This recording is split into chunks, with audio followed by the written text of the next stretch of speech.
Suscríbete si quieres historias donde los horarios deciden guerras. Frente Oriental, agosto de 1914.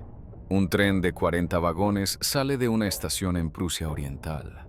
Dentro, 1.200 soldados alemanes con equipo completo, fusiles, mochilas, munición, provisiones para 3 días. El tren avanza a 60 kilómetros por hora por rieles que cruzan bosques, ríos, campos de centeno. 12 horas después, esos soldados bajan en otra estación, marchan 6 kilómetros y entran en combate contra el ejército ruso que avanza desde el este. 3 días después, otro tren los recoge, los lleva de vuelta al oeste y los descarga frente al ejército francés. En 2 semanas, esos mismos soldados han luchado en 2 frentes separados por 1.500 kilómetros. Eso no es magia. Es logística ferroviaria alemana. Es el sistema que permitió a Alemania luchar simultáneamente contra Rusia, Francia y más tarde contra medio mundo durante 4 años. Y también es el sistema que finalmente colapsó bajo su propio peso, llevándose consigo cualquier posibilidad de victoria alemana. Esta es la historia de cómo los rieles, los horarios y las decisiones tomadas en oficinas llenas de mapas y cronómetros ganaron batallas sin disparar un tiro, y cómo el colapso logístico mata ejércitos más rápido que cualquier cañón. Antes de entrar en locomotoras y vagones, hay que entender el problema estratégico que Alemania enfrentaba en 1914. Alemania estaba geográficamente rodeada. Francia al oeste, Rusia al este, enemigos potenciales al norte y al sur. El Plan Schlieffen, la estrategia militar alemana diseñada años antes de la guerra, reconocía que Alemania no podía ganar una guerra de 2 frentes prolongada. La solución propuesta era brutal en su simplicidad: golpear rápido y duro a Francia, noquearla en 6 semanas mediante un avance masivo a través de Bélgica neutral. Luego girar todas las fuerzas hacia el este para enfrentar a Rusia, que se movilizaba más lento. Esa estrategia dependía absolutamente de una cosa: velocidad de movilización y redespliegue. Y esa velocidad dependía absolutamente de los ferrocarriles. No había camiones suficientes, no había carreteras pavimentadas suficientes. Los caballos eran lentos y consumían forraje que también había que transportar. El ferrocarril era la única tecnología capaz de mover cientos de miles de soldados, millones de toneladas de equipo, munición, alimentos, forraje, todo lo que un ejército moderno necesita, a través de cientos o miles de kilómetros en cuestión de días. Los alemanes lo sabían y construyeron todo su sistema militar alrededor de esa realidad. Pongamos 4 números clave sobre la mesa para medir la magnitud. 1. En agosto de 1914, Alemania movilizó y transportó más de 3 millones de soldados hacia los frentes occidental y oriental en menos de 3 semanas usando 11.000 trenes programados. 2. Durante los 4 años de guerra, el sistema ferroviario alemán movió aproximadamente 1.000 millones de toneladas de carga militar. 3. En momentos pico, circulaban simultáneamente más de 20.000 trenes militares por la red ferroviaria alemana y ocupada. 4. Cuando el sistema colapsó en 1918, Alemania tenía ejércitos enteros paralizados sin munición, sin alimentos, sin capacidad de moverse, mientras los aliados avanzaban. Esos números cuentan la historia de una máquina logística que funcionó más allá de lo razonable y luego se rompió. El sistema ferroviario alemán en 1914 era uno de los más avanzados del mundo. Más de 60.000 kilómetros de vías férreas cruzaban Alemania, conectando cada ciudad importante, cada puerto, cada centro industrial, cada nudo logístico. Las locomotoras eran mayormente de vapor, alimentadas por carbón del Ruhr, robustas y fiables. Los vagones eran estandarizados: vagones de pasajeros para tropas, vagones de carga para equipo, vagones plataforma para artillería y caballos, vagones cisterna para combustible, vagones refrigerados para alimentos, todo diseñado con un propósito: eficiencia militar. El Estado Mayor alemán, específicamente la sección ferroviaria dirigida por oficiales especializados en logística de transporte, había pasado décadas perfeccionando los horarios de movilización. Cada unidad militar tenía asignada una estación de origen, una ruta específica y una estación de destino. Cada tren tenía un horario al minuto, salida, paradas para agua y carbón, llegada. Las vías estaban organizadas por prioridad: vías principales para trenes de tropas, vías secundarias para suministros, vías de maniobra para reorganización. Los cruces ferroviarios críticos tenían señalizadores trabajando turnos de 24 horas para evitar colisiones y cuellos de botella.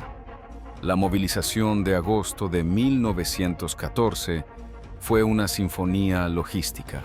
11.000 trenes, cada uno con un horario preciso, movilizaron el ejército alemán en 18 días. Cada tren llevaba aproximadamente 1.000 soldados o el equivalente en carga. Salían cada 10 o 15 minutos desde las estaciones principales. Las tropas marchaban desde sus cuarteles a las estaciones. Abordaban en orden preestablecido. El tren partía exactamente a la hora programada. Retrasos de más de 5 minutos se consideraban fallos graves, y casi no hubo fallos. El sistema funcionó. Los alemanes llegaron a Bélgica y Francia en tiempo récord. El problema no fue la logística ferroviaria. El problema fue que el Plan Schlieffen asumía que Francia colapsaría rápido. No colapsó.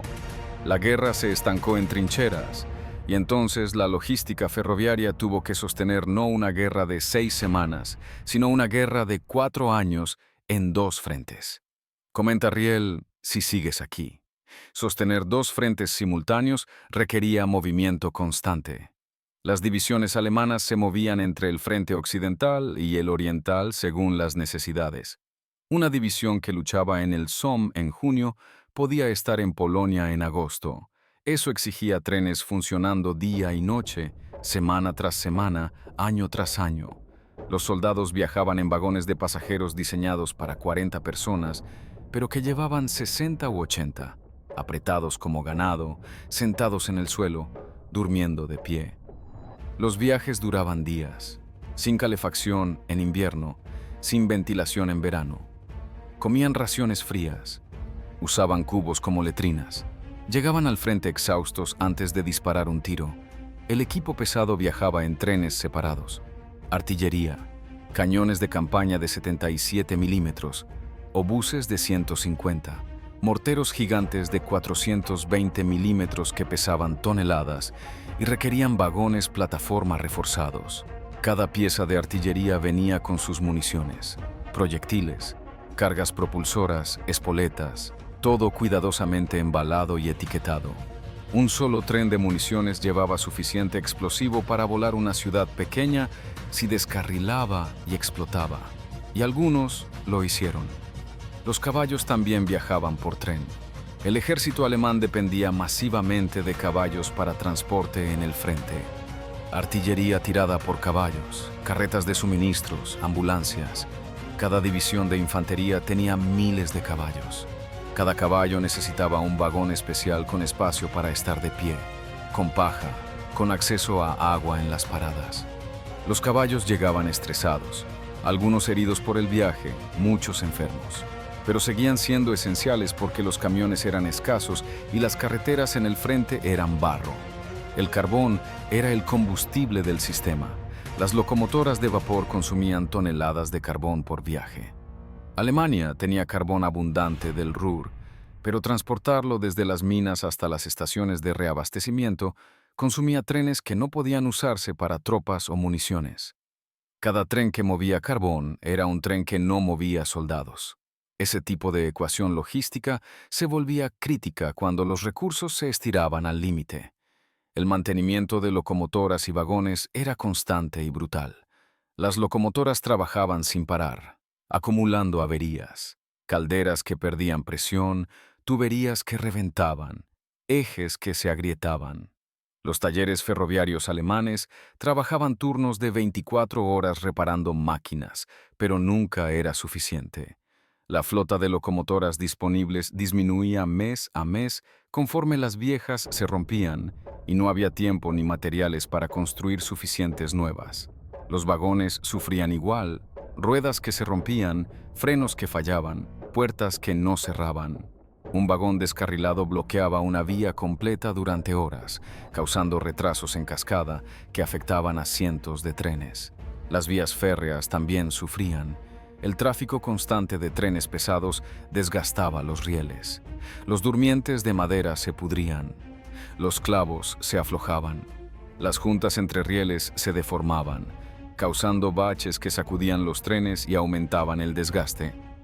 En invierno, la nieve y el hielo bloqueaban vías, especialmente en el frente oriental donde los inviernos eran brutales. Equipos de mantenimiento trabajaban bajo condiciones terribles limpiando nieve, reemplazando rieles rotos, reparando puentes dañados por sabotaje o bombardeo. Cada kilómetro de vía necesitaba inspección y mantenimiento regular. No siempre se hacía. Los accidentes aumentaban. Los territorios ocupados añadían complejidad. Bélgica, norte de Francia, Polonia, los Balcanes.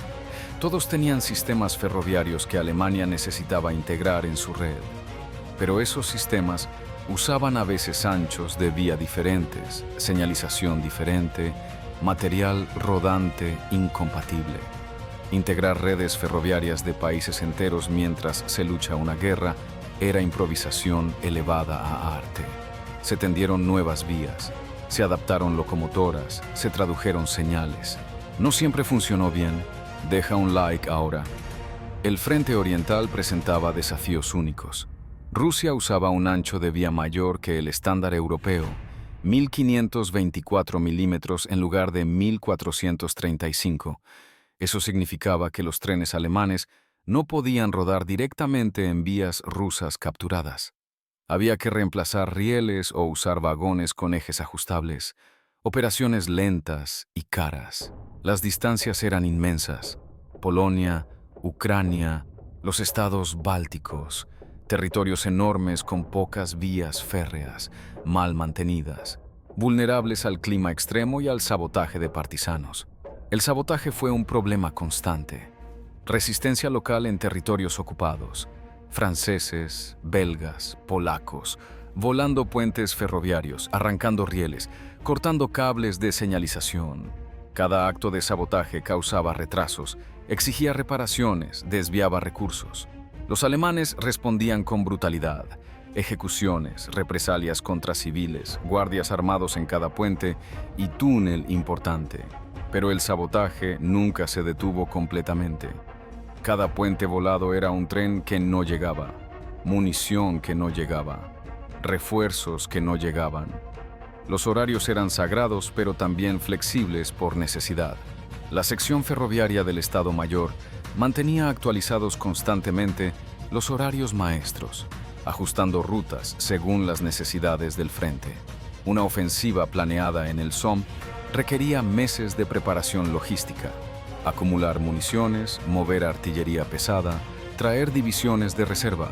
Todo eso significaba trenes, cientos de trenes, programados con precisión para no colapsar las estaciones de descarga en el frente, porque una estación colapsada, con trenes esperando para descargar y bloqueando las vías, era un desastre logístico que podía retrasar toda una ofensiva.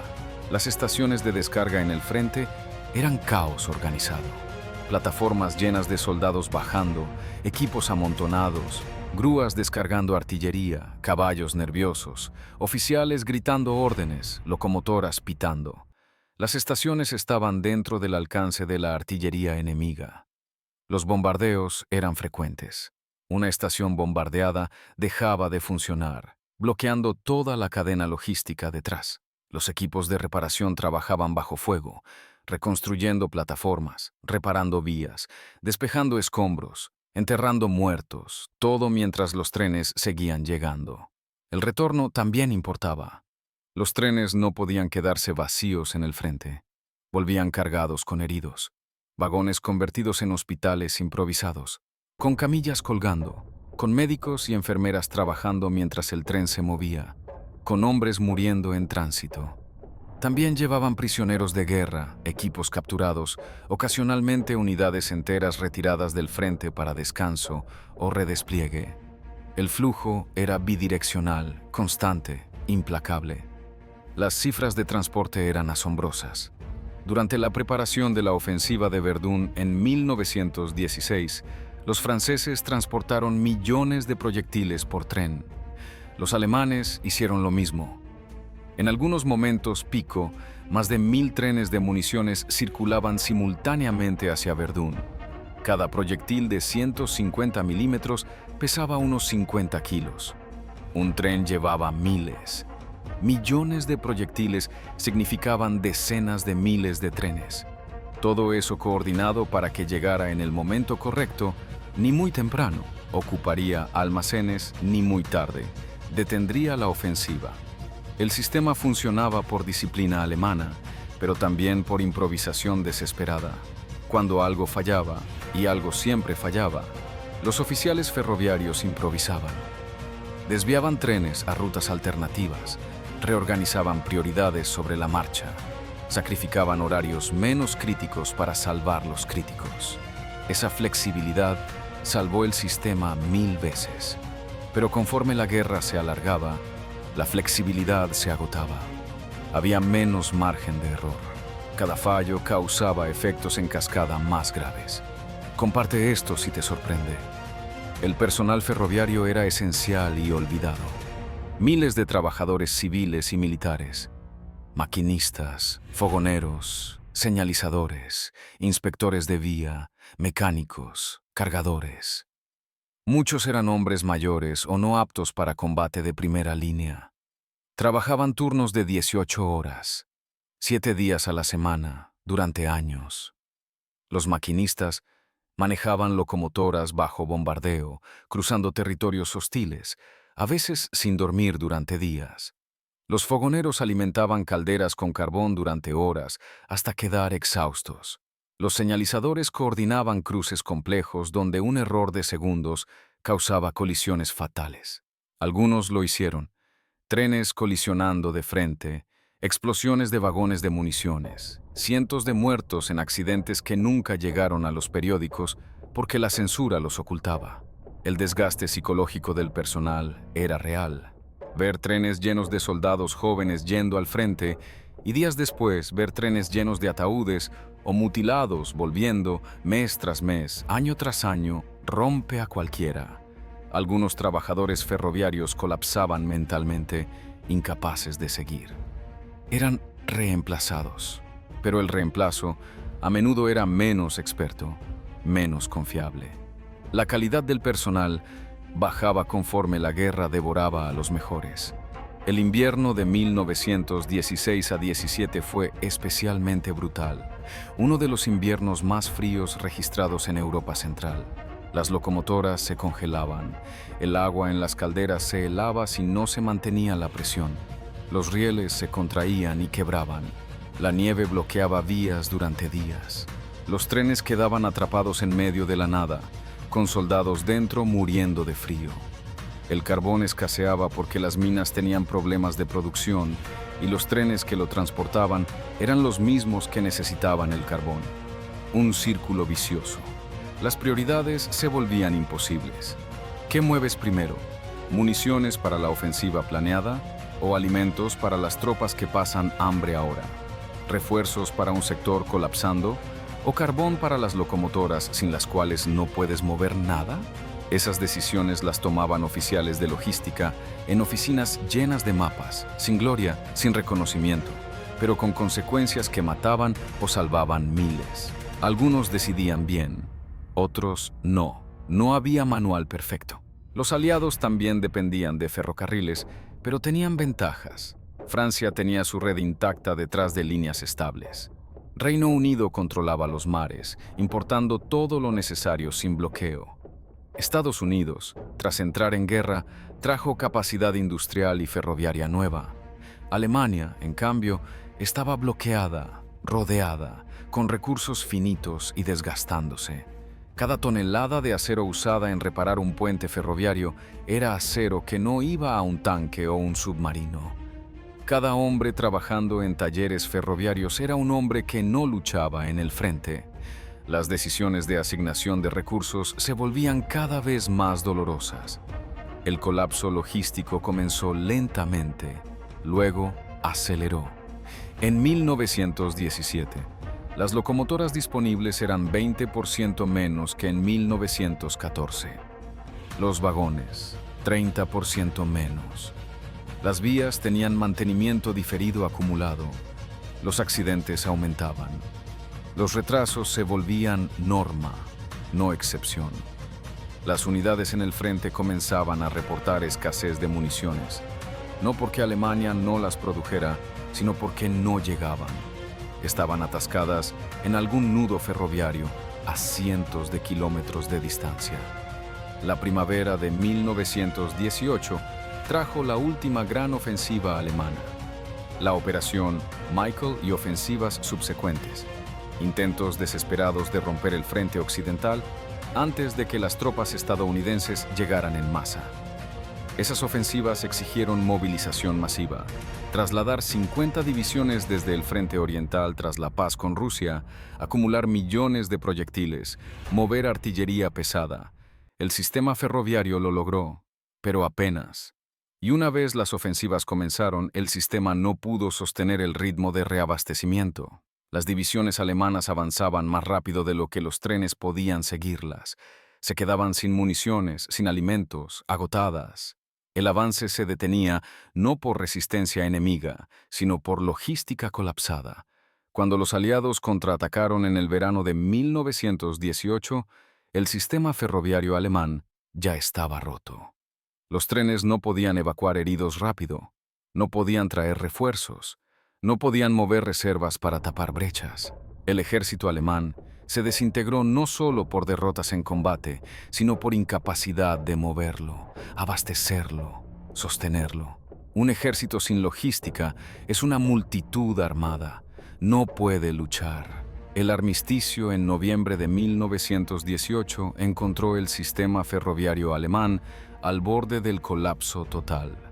Locomotoras abandonadas por falta de carbón, vías sin mantenimiento durante meses, estaciones colapsadas, con miles de soldados tratando de volver a casa sin orden ni control.